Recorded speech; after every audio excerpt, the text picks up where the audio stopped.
আমার মাথায় কোনোভাবেই এই হিসাব মিলছে না। বিএনপি তো এত কাঁচা দল না, বিএনপিতে সব বাঘা বাঘা রাজনৈতিক নেতৃবৃন্দ বাংলাদেশের, এবং এখন টপ শ্রেণীর নেতারা এই সব বিএনপিতে, মুক্তিযোদ্ধা, তার মুক্তিযুদ্ধ বিরোধী অংশেরও কিছু, আবার পাকিস্তানপন্থী, ভারতপন্থী, আমেরিকাপন্থী, চায়নাপন্থী সবাই আছে। সবাইকে নিয়েই তো জিয়াউর রহমান এই দল করেছিলেন। সেই 13 জুন লন্ডনে প্রধান উপদেষ্টা ডক্টর মোহাম্মদ ইউনূস এবং তারেক রহমানের মিটিং এর পরে বিএনপি যখন ফুরফুরা মোডে বারবার বলার চেষ্টা করছে ফেব্রুয়ারিতে ইলেকশন হচ্ছেই। আমরা বারবার আপনাদের সামনে, যারা আমাদেরকে নিয়মিত দেখেন, আমরা কন্টেন্ট করেছি, আমরা কেন আশ্বস্ত হতে পারছি না? আমরা এও বলেছি বিএনপি কি কোনো গ্যারাকলে কিনা, বিএনপি কি কোনো প্রবলেমের মধ্যে কিনা।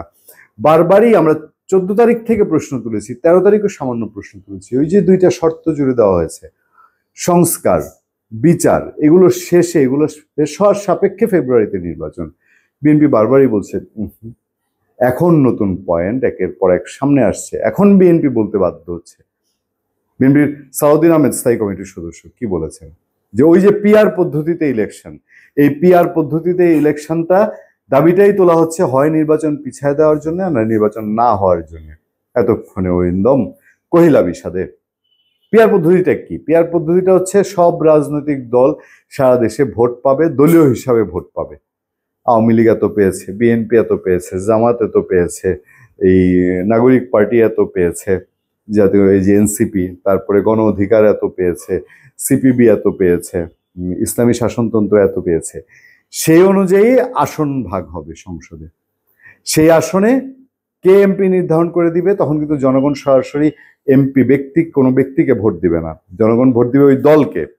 ওই দলের বস তখন ঠিক করে দিবে আমার দলের তুমি রহিম করিম সলিম, তুমি আমার দলের এমপি। আচ্ছা, এই পদ্ধতিতে গেলে কি সুবিধা কি বেসুবিধা, এটা আমি পরে আরেকটা কন্টেন্ট আপনাদের সঙ্গে আলোচনা করব। বিএনপির সমস্যা হলো, বিএনপি বলছে যে এইটা করতে গেলেই ম্যাসাকার, এবং বিএনপির পথ অন্ধকার, এবং এটা করতে গেলেই নির্বাচন নিয়ে একটা বেড়াছেড়া লাগবে।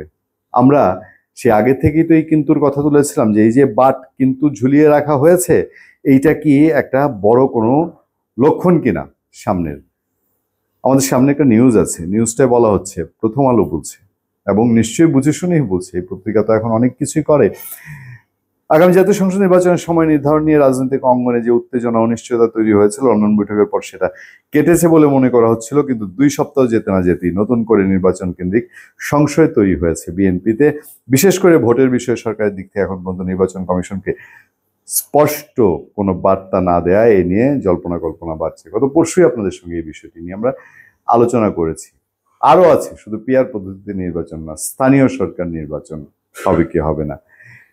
বিএনপি সংশ্লিষ্ট সূত্র বলছে লন্ডন বৈঠকের কোনো প্রতিফলন নির্বাচন কমিশনের কার্যক্রমে তারা দেখছেন না। আমরা গত কয়েকদিন ধরে আপনাদেরকে বলছি। পাশাপাশি জাতীয় নির্বাচনের আগে স্থানীয় সরকার নির্বাচনের দাবি ও সংখ্যানুপাতিক পদ্ধতিতে নির্বাচন সহ কিছু বিষয় নতুন করে সামনে আনার চেষ্টা হচ্ছে। এটাকে জাতীয় নির্বাচন বিলম্বিত করার উপাদান বলে মনে করা হচ্ছে। আমরা তো বলেছি আরো আসবে, সবে তো শুরু। এই 2টার কোনো যদি সুরা হয়, আরো আসবে, আরো আসবে, আরো আসবে। অন্তত সিমটম দেখে, আকাশের রং দেখে তো মেঘ চেনা যায়। বিএনপি চিনছে না, এটা আমরা মানতে রাজি না, বিশ্বাস করতে রাজি না। খেলাটা কোথায় তাহলে? ভালো থাকবেন, সুস্থ থাকবেন। আপনাদের সাথে আমি আতিক রহমান, পূর্ণিয়া।